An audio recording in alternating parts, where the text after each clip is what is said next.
So thank you very all for coming. The talks, as I say, showcasing the work that is going on in disability history at Swansea University. My name is David Turner. I'm Professor of History here at the university. I lead a project looking at the impact of the Industrial Revolution on disability in Britain. Talks continue tomorrow at this time with Dr. Mike Mantin, who will be talking about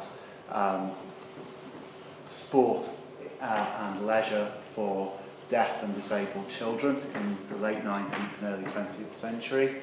And then finally on Thursday, Dr. Daniel Blackie will be talking about this project on disability and the Industrial Revolution. So those are our talks. I'm going to kick things off today with a talk called Admiration or Exploitation, Disabled People and Sporting Events Before the 20th Century. So the history of the modern Paralympic movement began in 1944 when the neurosurgeon Ludwig Guttmann was asked to run a specialist spinal injuries centre at the Stoke Mandeville Hospital in Aylesbury. Sport was seen by Guttmann as an important part of therapy for disabled soldiers. The first annual Stoke Mandeville Summer Games began in 1948, and they continued at Stoke Mandeville until 1960, when the Games moved to Rome and were held in the aftermath of the Olympics. I'm not going to talk about modern Paralympic sport in today's lecture. If you're interested in that, there's a good introductory history on the International Paralympic Committee website. What I want to talk about today is about the role of sport in the lives of disabled people much further back than the second part of the 20th century. The history of disabled people's involvement in sport doesn't begin in 1944 with Guttmann and Stoke Mandeville. Sport was used in the rehabilitation of ex-servicemen in the aftermath of the First World War, and it was extended to the rehabilitation of those injured in the industrial workplace, such as the injured coal miners that we're looking at as part of our project on disability and the Industrial Revolution. As Mike Mantin will talk about tomorrow, even further back in the late 19th century, new specialist institutions for the education and training of deaf and disabled children included sport, games and leisure in their curriculum, seeing sport as important for the socialisation and therapy of their pupils and inmates. But I want to go even further back in time to the 18th century today, where we find a series of newspaper reports recording sporting events involving competitors whom we would now see as disabled.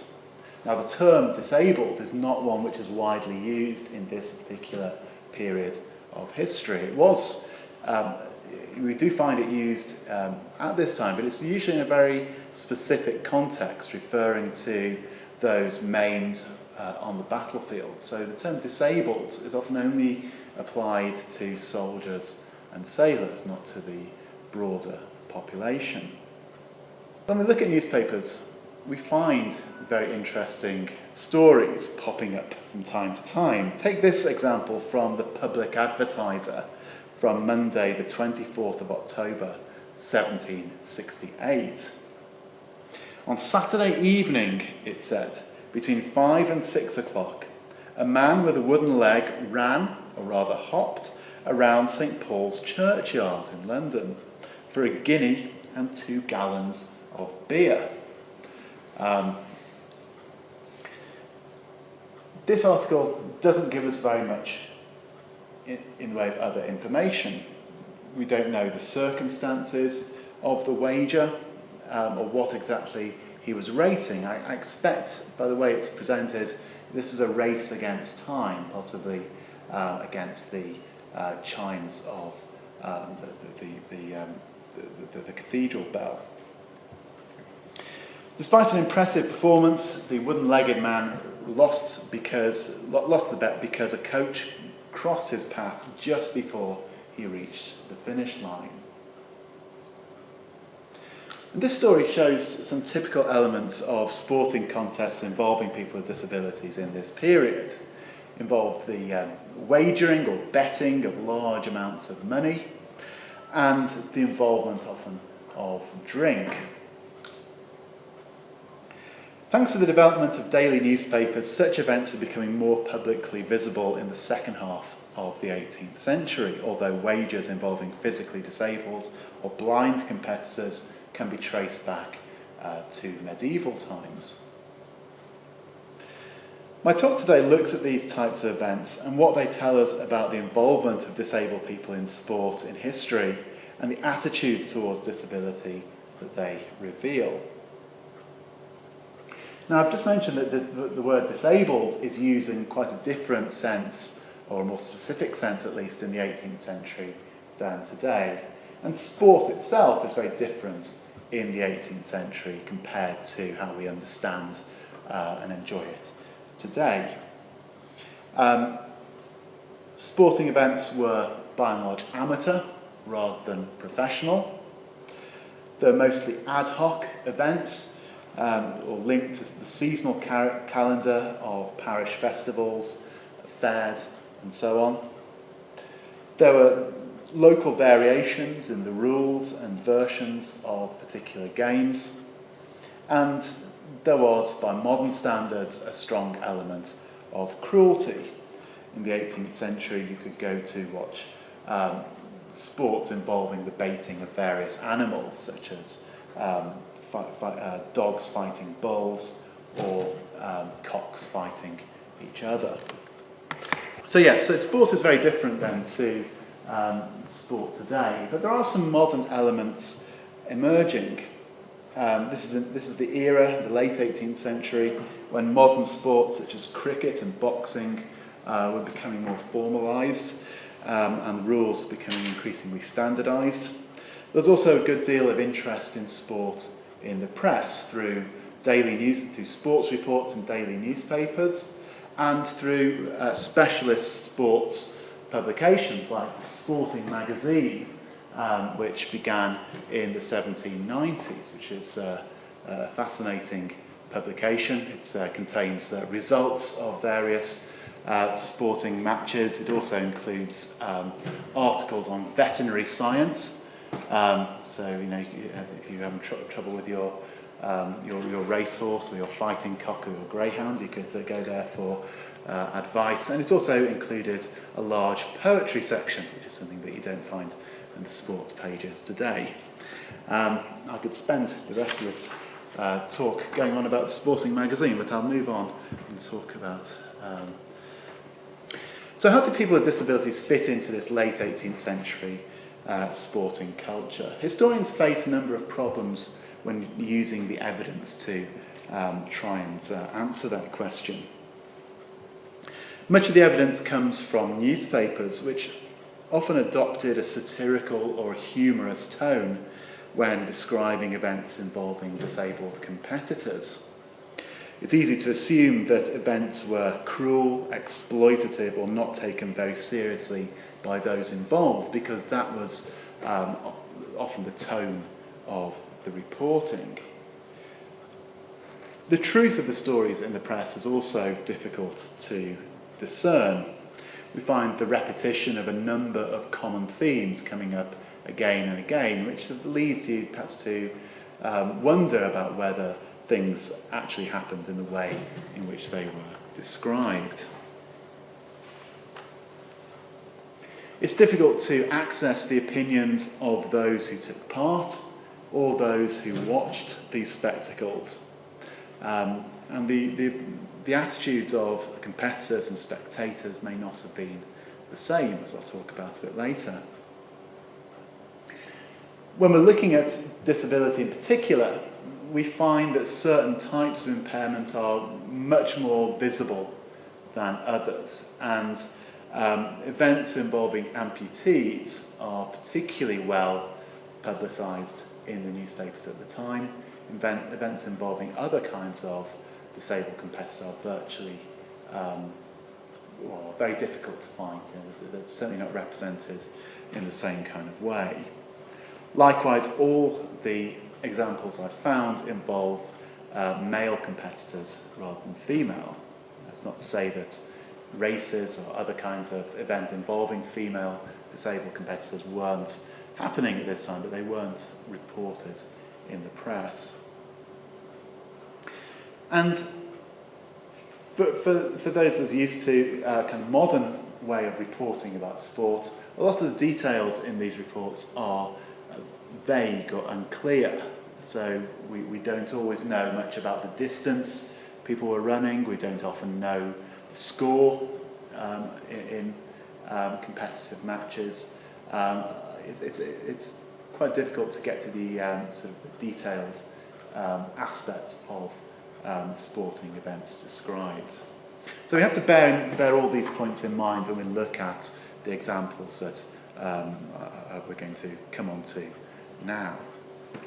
Right, first I'm going to talk about the three particular types of sporting events, and starting off by talking about races. And of all the events recorded in the press, the most common were running races of various kinds. The most common scenario reported in the later 18th century press involved a person with a prosthetic limb, typically a wooden leg, competing against an opponent who had some kind of handicap imposed upon them to slow them down, but were not themselves physically impaired. So, for example, the press reported in March 1802 that two men had staged a race of 100 yards along Lambeth Street in London, one wearing a cork leg, which was one of the sort of more advanced prosthetics available at the time, and the other person pushing a coach wheel to slow him down. The race, it said, was run by the cork leg man, as he was called, by 10 yards after the wheel became stuck in a rut. In the most lurid cases, and most sort of exploitative, if you like, the disabled competitor was pitched against an animal opponent. So in 1762, there were reports of a race run at the Newmarket Racecourse in Berkshire for the staggering sum of £500 between a wooden-legged walker and what the papers referred to as a hamstringed hog. The contest was won by the pig after the man's leg broke, which is a common theme in some of these stories. A further example described a contest between a young, healthy yet wooden-legged man against an elderly man aged 70, staged in a field near Clapton in 1798. Again, the amount of the bet was substantial, some £200. And once again, the disabled competitor lost after breaking his wooden leg, a mishap that the papers later alleged to have been contrived in order to fix the outcome of the race. These races seem to explore the nature of disability as a limitation on a person's ability by comparing physical impairment with other kinds of sporting handicap. And they were characterised by the inventiveness of the wager. So the oddity of the contrast between the two competitors was seen as key to raising crowds for these events and for earning press coverage and for raising money in the bet.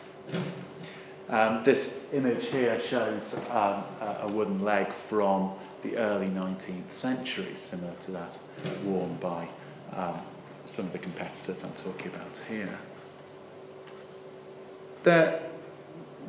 So these races then don't often involve two people with disabilities competing against each other. Contests involving competition between people with disabilities took different forms in this period. We have several accounts from the 1780s onwards of cricket matches staged between teams of amputees. Cricket was a sport which was developing as a popular team game in southern England from the middle of the 18th century onwards. In July 1783, the Gazetteer and New Daily Advertiser reported on a most extraordinary cricket match which was to be played on Tuesday next week at Blackheath, 11 men on one side. They consisted of 11 men with one arm and 11 men with a wooden leg each for a bet of £10 a side. It is expected a great concourse of people will attend. A similar match was staged in August 1796 during the Napoleonic Wars, involving wounded sailors from the Greenwich Hospital. And these amputee cricket matches occur sort of time ever so often through the late 18th and early and through the 19th century as well. Matches involving ex-servicemen may have had a patriotic function and contributed to the popular image of the wounded soldier as a kind of national hero in the era of the Napoleonic Wars, accepting disability as an honourable sacrifice and facing the loss of a limb with quiet stoicism. Arguably, sport could have been used as a means of showing how wounded veterans defied the limitations of their disablement. The next slide isn't showing, but I was going to show you a report of one of these matches from Birmingham in 1863, which has a kind of curious tone to the reporting. There's a great deal of admiration for the cricketers involved, particularly the fielding skills of the team with one arm. It's always a team of one-armed men against a team of one-legged men. But it then goes on to say that when the wooden-legged team was batting, the crowd roared with laughter when the players fell over as they ran between the wickets. So there's this sort of curious combination of admiration for the skills of the competitors with this idea of a team of disabled players being a kind of form of entertainment, something slightly comical about that to this sort of mid-Victorian crowd. The other kinds of contests we find between disabled participants are boxing matches or other kinds of fighting. Unlike the cricket matches I was talking about, which had a kind of slightly could have a kind of respectable, patriotic side to them, the boxing bouts involving amputee participants often were described in different terms as having a kind of illicit, disorderly side to them, drawing crowds of poor and vagrant people. And accounts of these fights drew on another 18th century cultural stereotype of the disabled male as being tough and prone to violence. Rather than being seen as vulnerable, male disabled beggars were often portrayed as threatening in 18th century newspapers. So to give you one example amongst many, in September 1797, the community of Edenham in Lincolnshire, it said, had been menaced by the idle and disorderly wooden leg-wearing James Shenham and his wife, who had threatened destruction to the town and neighbourhood. So a whole community sort of in fear of this disabled beggar and his wife. We find many examples in the 18th century press of assaults perpetrated by disabled beggars. We find organised fights between disabled participants reported ever so often in the late 18th century press. So on the 3rd of October 1751, there was a report of a remarkable trial of manhood, as the paper called it, in London's St James's Park, between two cripples who had but one leg between them both. The double amputee, who was also recorded a black man, was knocked to the floor by his opponent, whereupon he discarded his 2 wooden legs, and it says he manfully fought on his stumps. The encounter, it said, was obstinate and bloody and lasted 15 minutes, at the end of which victory declared itself in favour of the African. Similarly, in May 1792, there were reports in the press of a boxing match planned between 2 disabled beggars in Islington, which was a rural parish just outside of London at this time, attended by several thousand people, mostly drawn from the urban poor. But it was called off due to a disagreement about the bets. So, through newspapers then we can build up a colourful picture of sporting events involving disabled competitors in 18th century England. But this material is problematic, and it raises questions about how we should interpret this. What kind of interpretation should we give to these kinds of narrative? The motives of the people involved might have varied, and we have to allow that for differences in motive between spectators, between the participants themselves, and between the organisers of these kinds of spectacles. It was widely reported in this period that the 18th century English were lovers of novelty and strange sights. And I think first and foremost, these events need to be seen in the context of this taste for novelty and the unusual. So the oddity of going to see amputees compete may have been part of the appeal for spectators. And this was part of an 18th century culture that was comfortable with the idea of disability as a source of entertainment or amusement.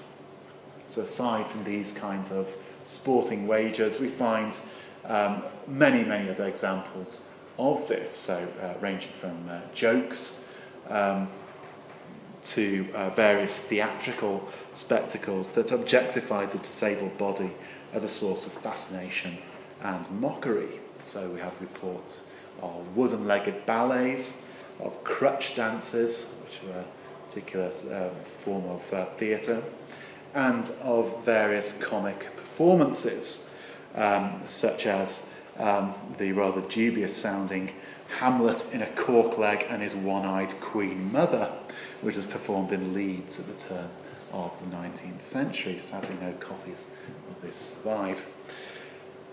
These entertainments, I think it's important to stress, appealed as much to the educated elite as they did to the illiterate poor. The most notorious example, of course, is the freak show.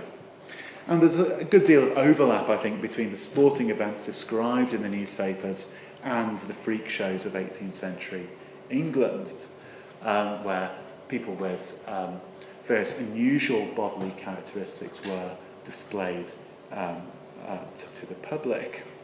So both of them catered to a taste for novelty and the unusual. They took place in similar locations, in fairgrounds, taverns, and on fields around the outskirts of towns, and they were fueled by drink and a shared potential for disorder. Indeed, many 18th century disabled performers who exhibited themselves publicly demonstrated sporting prowess as part of their routines. So the German entertainer Matthew Buchinger, who came over to England in about 1716 in the to come to the court of King George I, was a man who was born without arms and legs and displayed a variety of skills through his public shows, including playing skittles, throwing a sword, and shooting a gun at a target, as well as virtuoso musicianship and skills in painting. But while some may have attended sporting events or human exhibitions in order to gawp at the physically different, it's not necessarily true, I think, to see disabled performers or competitors merely as the exploited victims of the cruel tastes of others. For some, the public demonstration of their talents may have been an opportunity to challenge negative associations between disability and devaluation. The most successful of those who exhibited themselves in the 18th century maintained a strict control over their own image. So people like Matthew Buchinger were very careful in the way in which they were portrayed, and routinely challenged the idea associating his being born without arms or legs with an idea of inferiority. So he constantly emphasised his skills. He painted a lot of images in this period, and he always signed it as Matthew Buchinger, born without arms and legs, married 4 times and had 12 children. So there's constant assertion of himself as a virile man, as a very successful entrepreneur. Likewise, those nameless amputee men who ran races for wages or who turned out to play cricket may have done so partly to challenge others' low expectations of their abilities.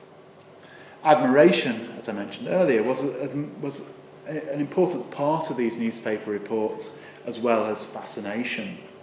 So, in the example I began with at the beginning of the talk about the man racing around St. Paul's churchyard, the newspaper report placed a great deal of emphasis on the amputee runner's agility, which are described as truly astonishing. What's clear from some of these contests is that they seem to attract a lot of money in bets. Now, some of these sums were probably exaggerated, but although we don't know how much of this actually went to the participants, it could be possible at least that those who participated may have done so as a means of supplementing their income due to the lucrative nature of these occasions. Indeed, although evidence is rather patchy, there's some signs from the newspaper material that some of these events might have been organised by the disabled participants themselves. For example, there's a report in 1799 of a challenge laid down by a wooden-legged man who would take on any opponent in the kingdom. It said it's a wooden-legged man from Buttermere in Westmoreland, in the Lake District, who offered to run against any man in the kingdom of whatever age, weight or size, provided that he could choose the ground. So, issuing the challenge himself, he may well have wanted to sort of use this as a way of sort of earning a living. So, I'll say a few words to conclude. Histories of disability in sport that begin with the modern Paralympic movement overlook the role of sport in the lives of disabled people before Ludwig Guttmann's innovations at Stoke Mandeville after World War II.